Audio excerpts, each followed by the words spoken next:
A running car heater blowing warm air creates a dangerous illusion of invincibility against the cold. When that engine dies in a severe blizzard, the cabin rapidly loses its heat, transforming those locked doors into the bars of a freezing metal cage. Imagine taking a desolate, unplowed detour off Interstate 70, deep in the Colorado Rockies, just as the sun drops behind the peaks and the snow begins to blind the windshield.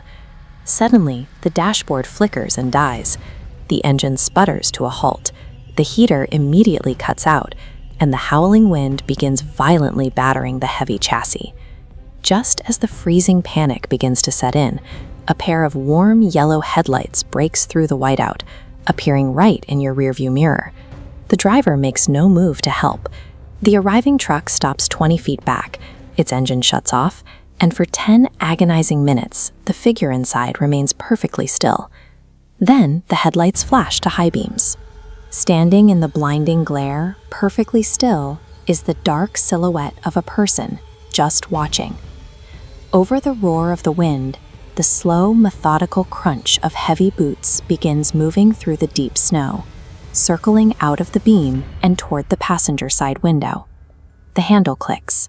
They test the locked passenger door, pause, and then move to the rear, rhythmically and violently pulling at the metal to force their way in.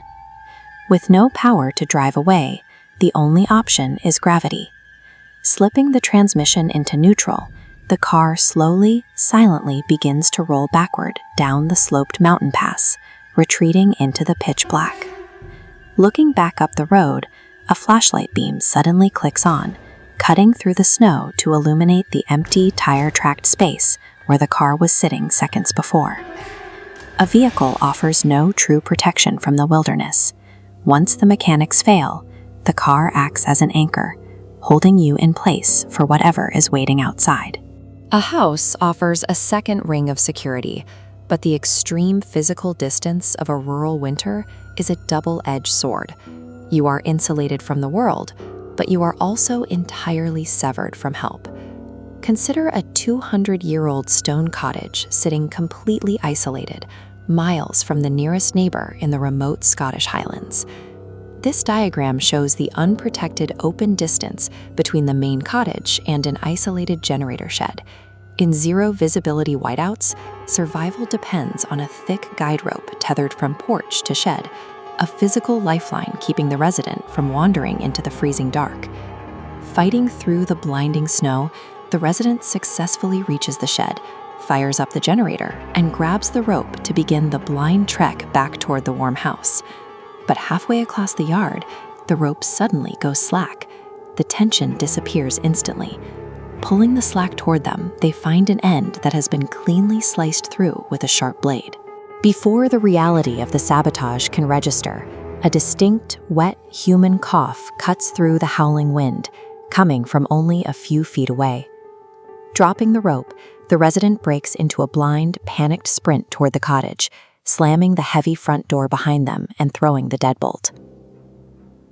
Standing in the pitch-black hallway, gasping for air, they hear a new sound, the slow, heavy creak of floorboards directly above them. The cleanly sliced rope ensured the resident was stranded in the yard long enough for the front door to be left unguarded. By the time the deadbolt was finally thrown, the intruder was already pacing through the rooms upstairs. The final ring of isolation strips away every mechanical and structural barrier. Out in the open elements, you are entirely on foot, and the very rules of survival can be weaponized against you. Deep in the dense pine woods of northern Michigan, a sudden blinding afternoon squall can bury a trail in minutes. This map illustrates the protocol for a lost hiker.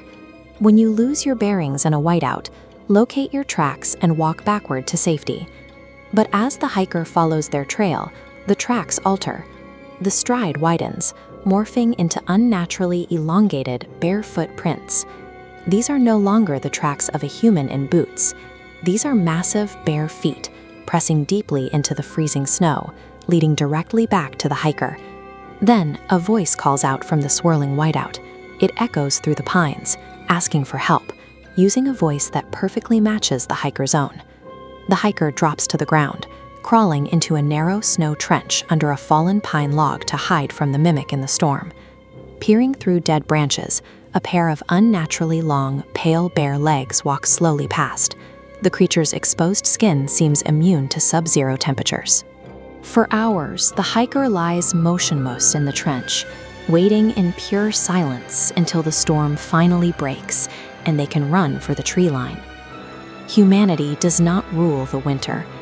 Blizzards systematically strip away our defenses, exposing us to the apex predators that hunt within the cold.